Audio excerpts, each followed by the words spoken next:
समय है उसमें 3 जो है पीड़ा होगी और वो 3 पीड़ाएं हैं 7 मोहरें की पीड़ा, 7 तुरहिया की पीड़ा और 7 कटोरों की पीड़ा। और एक एक पीड़ा में जो है उसमें जो है 7 अलग अलग सजाएं हैं जो कि स्वर्ग से धरती के ऊपर आ जाएगी। तो पहला हम पढ़ेंगे 7 मोहरें की पीड़ा के बारे में। अभी हम कहां पे हैं? हम जो है क्लेश काल की शुरुआत में है। इस वीडियो में असली में हम अभी है चर्च युग में है। तो आइए हम पढ़ते हैं कि 7 मोहरें की पीड़ाओं में कौन सी पीड़ा है, कौन सी सजाएं है। आइए हम उसको पढ़ते हैं। प्रकाशित वाक्य 6:1, हम अभी प्रकाशित वाक्य 6 में है, हमें 22 तक जाने का है। यीशु मसीह की कृपा से हम जाएंगे। तब मैंने मेमने को 7 मोहरों में से एक को तोड़ते देखा तथा उन 4 प्राणियों में से एक को गर्जन से शब्द में यह कहते सुना, आओ। तभी वहां मुझे एक घोड़ा दिखाई दिया जो सफेद रंग का था। तो जैसे यीशु मसीह ने जो है उस पहले मोहरों को तोड़ा तो यूहन्ना ने जो है एक सफेद घोड़ा देखा। उसके हाथों में जो घोड़े पर बैठा हुआ है एक धनुष था, उसके एक मुकुट पहना गया था। वह एक विजेता के समान विजय प्राप्त करके निकल पड़ा। अब यहां पे यूहन्ना ने देखा कि एक कोई है जो बैठा है सफेद रंग के घोड़े के ऊपर।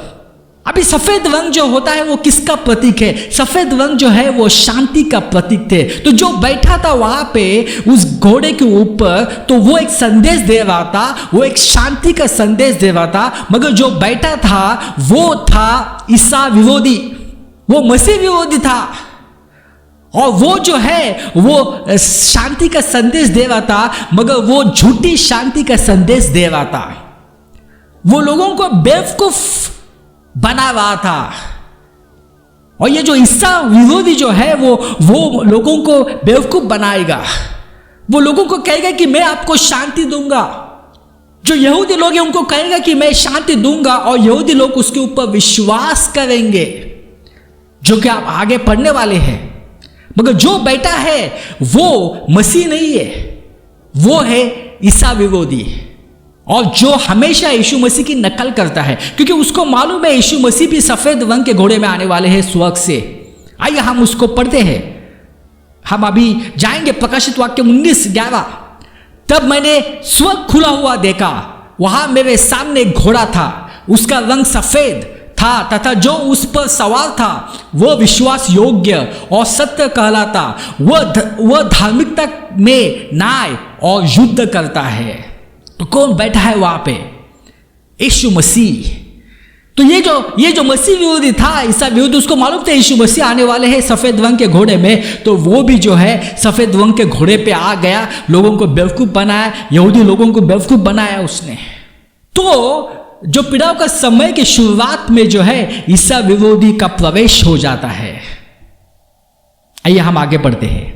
जब उसने दूसरी मोहर तोड़ी, अभी यीशु मसीह ने दूसरी मोहर तोड़ी, तो मैंने दूसरे प्राणी को यह कहते सुना, यहाँ आओ। और मैंने वहां एक अन्य घोड़े को निकलते हुए देखा जो आग के समान लाल रंग का था। अभी यूहन्ना ने क्या देखा? लाल रंग का घोड़ा देखा, जो कि प्रतीक है युद्ध का प्रतीक है, जो कि प्रतीक है रक्तपात का। जो उस पर बैठा हुआ था एक बड़ी तलवार दी गई थी तथा उसे पृथ्वी पर से शांति उठाने लेने की आज्ञा दी गई कि लोग एक दूसरे का वध करें। तो युद्ध होगा, रक्तपात होगा जब दूसरी मोहर तोड़ी जाएगी। आइए हम पढ़ेंगे अभी प्रकाशित वाक्य 5:6। जब उसने तीसरी मोहर तोड़ी, अभी तीसरी मोहर तोड़ी, तब मुझे एक घोड़ा दिखाई दिया जो काले रंग का था। उसके हाथ में जो उस पर बैठा हुआ था एक तराजू था। तब मैंने मानो उन 4 प्राणियों के बीच में एक शब्द सुना, एक दिन की मजदूरी का 1 किलो गेहूं, एक दिन की मजदूरी का 3 किलो जो किंतु तेल और दाखरस की हानि न होने देना। अभी यूहन्ना ने देखा जैसी तीसरी मोहर तोड़ी, यूहन्ना ने देखा एक काला घोड़ा जो प्रतीक होता है अकाल का।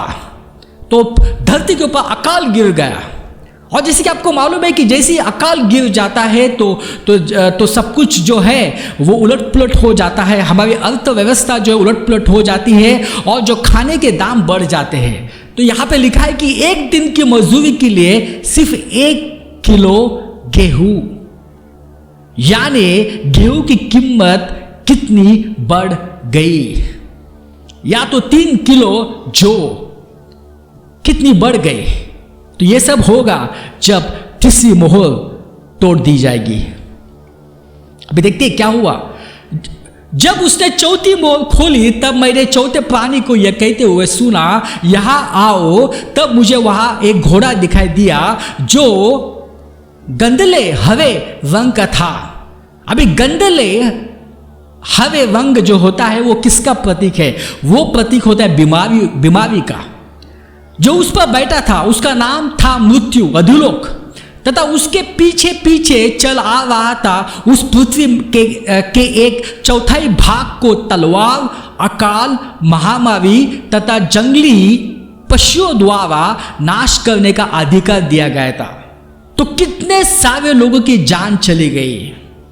और यहां पे लिखा है कि पृथ्वी के 1/4 भाग जो है उनके जो लोग हैं वो तलवार से मर गए, युद्ध से मर गए, अकाल से मर गए, महामारी से मर गए। क्लेश काल में भी महामारी होने वाली है भाइयों बहनों, बहुत सारे लोग मरने वाले हैं। और जंगली पशुओं जो है उनको आजाद किया जाएगा लोगों के ऊपर आक्रमण करने के लिए, लोगों को मारने के लिए। बहुत ही भयानक वो दिन रहेंगे। आइए आगे बढ़ते हैं। पे जो है जो शहीद हो गए हैं वचन के लिए, यीशु मसीह के लिए, उनको यहां पे आश्वस्त किया है। आइए पढ़ते हैं। जब उसने 5वीं मोहर तोड़ी तो मैंने वेदी के नीचे उनकी आत्माओं को देखा जिनका परमेश्वर के वचन के कारण तथा स्वयं उनमें दी गई गवाही के कारण वध कर दिया गया था, उनको मार दिया गया था।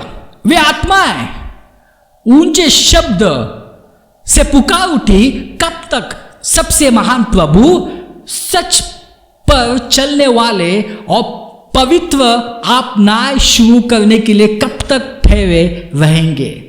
तो उन्होंने कहा यीशु मसीह हमारा न्याय कब होगा और पृथ्वी पर रहने वालों से हमारे लहू का बदला कब तक लेंगे? यानी जो लोगों ने उनकी ये हालत की थी, उनको मार दिया गया था। तो ये लोग कह रहे थे कब आप उनका बदला लेंगे?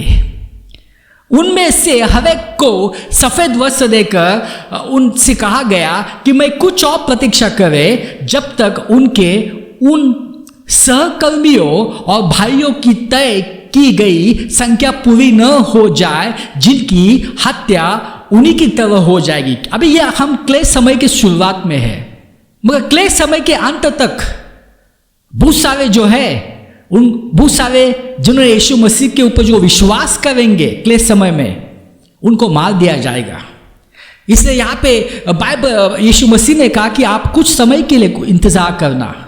आइए हम आगे पढ़ते हैं। मैं उसे 6ठी मोहर तोड़ते हुए देखा। 6ठी मोहर यीशु मसीह तोड़ गए। तब एक भीषण भूकंप आया, सूर्य ऐसा काला पड़ गया जैसे बालों से बनाया हुआ कंबल, और पूरा चंद्रमा ऐसा लाल हो गया जैसे लहू।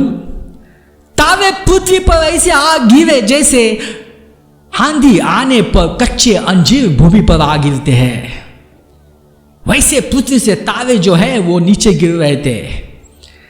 आकाश फटकर ऐसा हो गया जैसे चमड़े का पत्र लिफ्ट जाता है।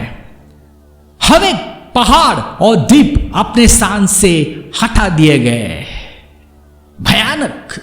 तब पृथ्वी के राजा, महापुरुष, सेनानायक, संपन्न तथा बलवंत, अभी पृथ्वी के राजा यानी कौन? प्राइम मिनिस्टर, प्रेसिडेंट, ये सब सभी दास तथा स्वतंत्र व्यक्ति गुफाओं तथा पहाड़ों के पत्थरों में जा छिपे। अभी ये सब लोग जो है वो डर गए। अभी वो पहाड़ों के पत्थरों में जा छुपे।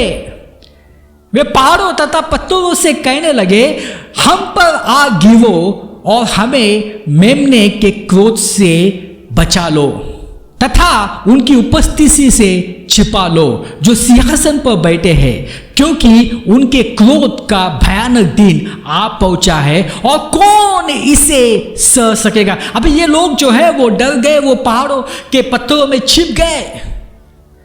मगर एक बात आप देखना, ये लोगों ने पश्चाताप नहीं किया। ये लोगों को मालूम था कि ये क्यों हो रहा है, लोगों को मालूम था कि ये कहां से हो रहा है, क्योंकि उन्होंने कहा कि जो सिंहासन पर बैठा है, उनको मालूम था ये सब कुछ। मगर तो भी उन्होंने पश्चाताप नहीं किया और यीशु मसीह का स्वीकार नहीं किया। और वो जो है वो पुकार रहे किसको? पहाड़ों को पुकार रहे हैं, पत्थरों को पुकार रहे हैं और कह रहे कि मुझे, हमको बचाओ। इतना कठोर उनका हृदय हुआ था। वो पश्चाताप करने के लिए तैयार नहीं थे। बहुत सारे लोग आज पश्चाताप करने के लिए तैयार नहीं है। आइए हम आगे बढ़ते हैं। अभी यहां पे एक अंतराल हुआ है।